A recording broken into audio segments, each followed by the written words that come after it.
I hope you like a bit of trash and maybe even some dusty smog, as we're going to look at what the world of Evergreen Harbour from the Eco Lifestyle expansion pack offers, including its key features and secrets. Truth be told, there aren't really many secrets in this world, but there are still some cool locations that you might not know about. Let's get started. This world has 3 different neighbourhoods, and we're going to begin at Grims Quarry, which features 3 standard lots as well as an apartment with 2 units. Most of this neighbourhood area is a relatively standard residential space with a large street that frames a block of houses, including some playable lots. There's a couple of alleyways running through this large block, including one that's absolutely filled with trash and various cars that's a decent spot for a sim completing the homeless challenge to visit or set themselves up at. Perhaps the biggest drawcard of this neighbourhood though are the striking white stone areas. Nearby the Rock Ridge Springs lot is a small artificial lake that you can fish in, and nearby to this fishing spot is a community voting board that you can use to vote on neighbourhood action plans, get some gossip, or even petition for repeal to try and remove an existing neighbourhood action plan.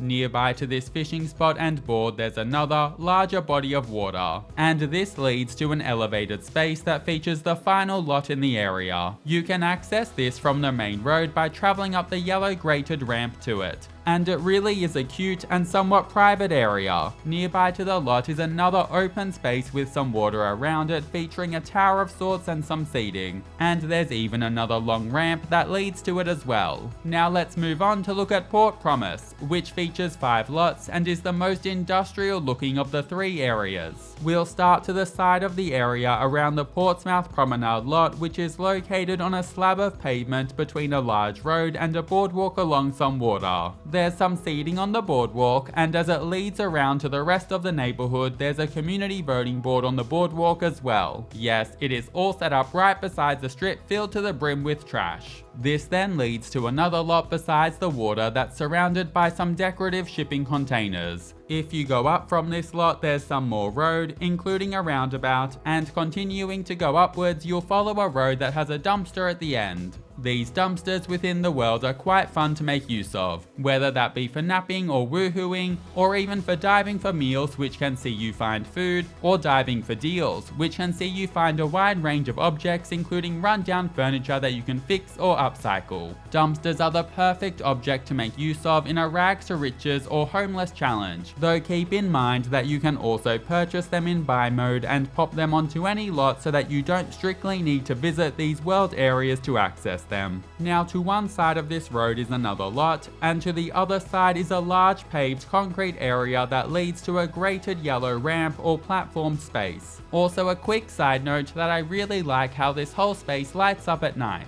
Now I think the yellow grated ramp is somewhat visually bugged, as some of the platform spaces have holes in them despite Sims still being able to walk over them. It feels kind of magical, but also kind of just like a bug.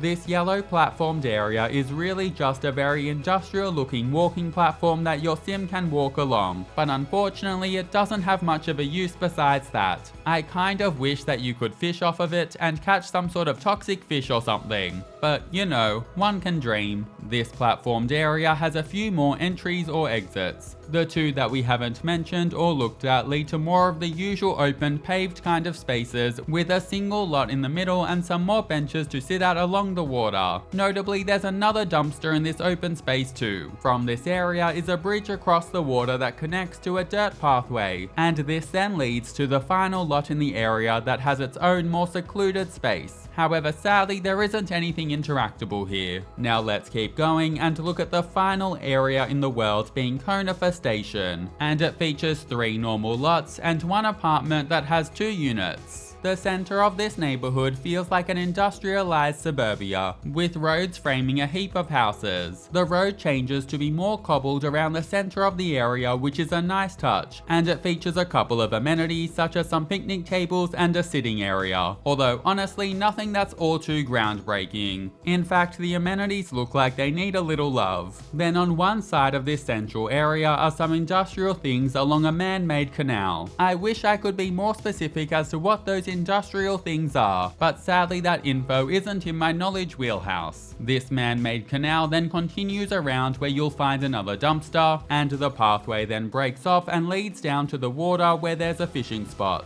If you follow the elevated pathway along the road, you'll then end up at an abandoned train station, and I love the industrial look and feel of the building. But what I love even more is that next to it are some makeshift stairs that lead to some abandoned and partly covered train tracks, and I absolutely love that you can have your Sims actually climb up and hang out here. It's the perfect spot for some rebellious teens to hang out at, or for some criminally minded Sims to meet up. It can even just serve as a Sim secret spot to get away from everything and think. I do wish that there was something else to uncover here though. Back on the ground is another lot, and then going diagonally from here will bring you to the final point of interest in the area. It's a largely open concrete space with an apartment complex right in the middle of it. While for the most part there's just a lot of open concrete, it's worth noting that there's also a community board here too. Overall, I'd say that Evergreen Harbour is okay, but it would be nice if it was more interactable. Before we finish up, let's quickly take a look at eco footprints, which can be enabled or disabled from the pack settings section of game options. If enabled, then based on how environmentally friendly your neighborhood is, you can get a green, a neutral, or an industrial footprint. And notably, an industrial eco footprint will cover the area with a thick smog, which can really impact the look and feel of it.